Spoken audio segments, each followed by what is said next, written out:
Hi బాబాయ్. నువ్వు వెళ్ళిన పని ఏమైంది? అయిపోయింది బాబాయ్. ఇంకేంటి సంగతులు?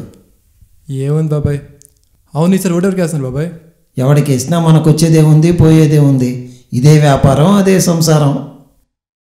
ఎప్పట్లాగే ఈసారి మనోడికే వేద్దాం. నువ్వు మనోడికే వేయి. మన కులం వాడు సీఎం అయితే మనకు గర్వంగా ఉంటుంది.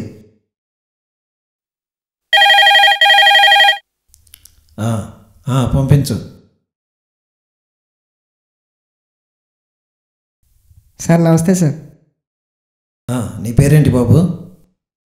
కళ్యాణ్ రెడ్డి సార్. ఎన్ని సంవత్సరాల ఎక్స్పీరియన్స్ ఉంది? 2 సంవత్సరాలు సార్. ఏ కార్ డ్రైవ్ చేసావు? Safari sir. సరే, నీ నెంబర్ బయటికి చేసేళ్ళు, ఫోన్ చేయిస్తా.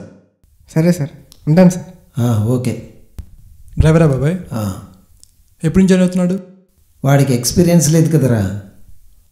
మనోడే కదా బాబాయ్, ఇచ్చేయచ్చు కదా. మనోడైతే నలుగురు ప్రాణాలు వాడి చేతిలో పెట్టమంటావా? బాబాయ్, నలుగురు తిరిగే కారు నడపడానికి మీకు ఎక్స్పీరియన్స్, క్వాలిఫికేషన్స్, పాస్ రికార్డ్స్ కావాలి. అక్కడ కులం మనకి రాదు. అదే 400 కోట్ల జనాలు ఉండే మన రాష్ట్రాన్ని పరిపాలించడానికి ఏమీ లేకపోయినా కులం ఉంటే చాలు, మీరు ఓటు వేస్తారు కదా.